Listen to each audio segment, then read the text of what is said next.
Meternos de lleno en toda la normativa en la documentación. Hola a todos, arrancamos con esta guía de estudio para los permisos de conducir C1 y C.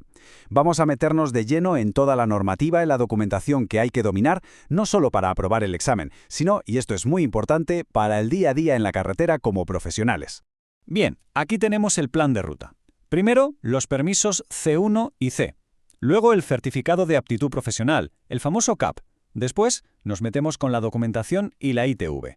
Seguiremos con el permiso por puntos y, para terminar, un tema crucial, la responsabilidad ante la ley. Así que, ¡al lío! Venga, pues vamos a empezar por el principio. Lo primerísimo es saber qué nos autoriza a conducir cada uno de estos permisos. Pueden parecer muy parecidos el C1 y el C, pero las diferencias son clave y hay que tenerlas clarísimas. A ver, fijaos, las dos claves aquí son la edad y el peso, la masa máxima autorizada. Con el C1, que se puede sacar con 18 años, podemos llevar vehículos de hasta 7.500 kilos. Y el C, pues para el C hay que esperar a los 21 años y ya nos permite conducir vehículos de más de 3.500 kilos, pero, ojo, ya sin ese tope de los 7.500 del C1. Y un dato súper importante, de esos que caen en el examen, si te sacas el C, automáticamente te conceden el C1. Eso sí, para mercancías peligrosas recordad que siempre hace falta una autorización específica. Vale, ¿y la vigencia? ¿Cada cuánto hay que renovarlo? Por norma general son 5 años, pero atención, y esto lo subrayamos porque es una pregunta de examen muy típica, cuando el titular del permiso cumple 65 años, la cosa cambia. A partir de esa edad, la renovación ya no es cada 5 años, sino cada 3. Que no se nos olvide. Seguimos. Ahora vamos con otra pieza clave en el puzzle del conductor profesional. Porque no todo es tener el permiso de conducir, ¿verdad? Para la gran mayoría es imprescindible tener también el certificado de aptitud profesional, lo que todos conocemos como el CAP. Entonces, ¿qué es exactamente el CAP? Pues mirad, es básicamente una cualificación obligatoria en toda la Unión Europea. Es para todos los que conducen profesionalmente con permisos C1, C, D1 o D. Lo que viene a decir el CAP es que esa persona ha recibido una formación específica más allá del propio permiso y que además se compromete a una formación continua para estar siempre al día. ¿Pero todo el mundo necesita el CAP? No. Y conocer las excepciones es fundamental, porque esto también les encanta preguntarlo. A ver, no hace falta CAP para vehículos muy lentos, de menos de 45 km por hora, ni para los de las Fuerzas Armadas, bomberos, etc. Y luego está este caso, el transporte privado complementario, que genera muchas dudas. Imaginemos a un albañil que usa su camión para llevar sus propias herramientas a la obra. Si conducir no es su trabajo principal, si le ocupa menos del 30% de su jornada, entonces estaría exento del CAP. La clave es que la conducción sea un complemento, no la actividad principal. Perfecto. Ya tenemos claro el permiso y el CAP. Ahora vamos a lo práctico, al día a día. ¿Qué papeles hay que llevar siempre sí o sí en la cabina? Y por supuesto, ¿cada cuánto hay que pasar la ITV? Vamos a verlo. A ver, documentación obligatoria a bordo. Siempre.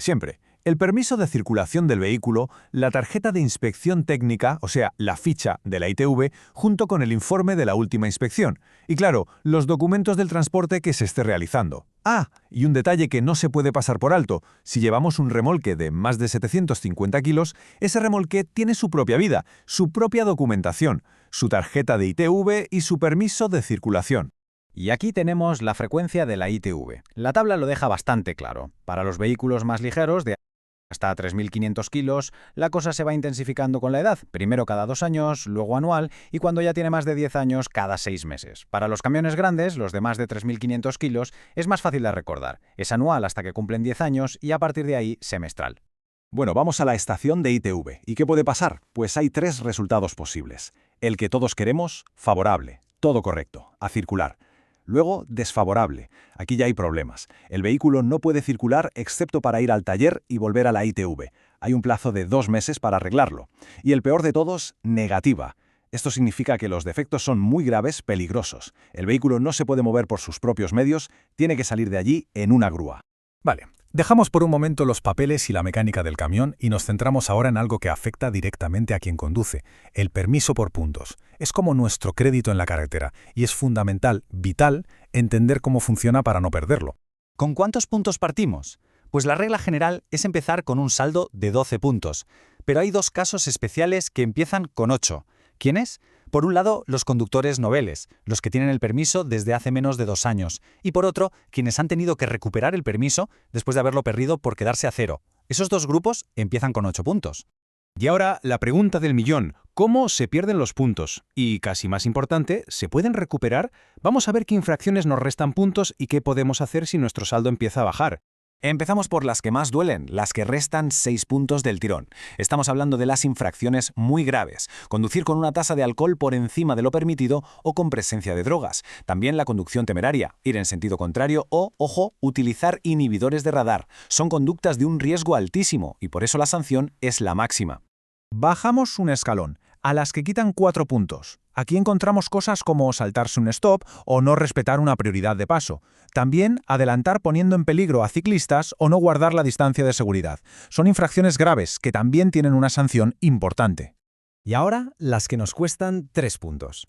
Y aquí hay dos que, por desgracia, son súper habituales. Usar el teléfono móvil mientras se conduce y no ponerse el cinturón de seguridad o los sistemas de retención. Son gestos que vemos todos los días y que tienen una consecuencia directa, 3 puntos menos. Un momento. Falta algo, ¿no? ¿Qué pasa con el exceso de velocidad? Probablemente la infracción más común de todas.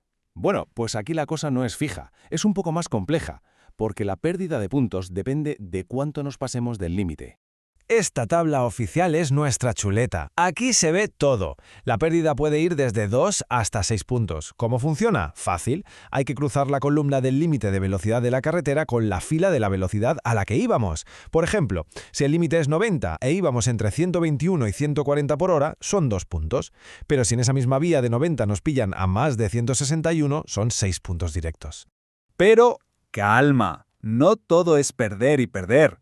¿Se pueden recuperar puntos? Sí, existe una forma, hacer un curso de sensibilización y reeducación vial.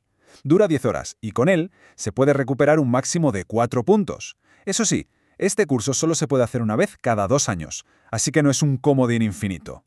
Y llegamos al último punto de nuestro temario, un tema clave sobre todo en el mundo profesional, la responsabilidad. Es decir, cuando hay una infracción, ¿quién es el responsable? ¿Quién conduce, el dueño del camión, la empresa? Vamos a aclararlo. La regla general es de sentido común y muy clara.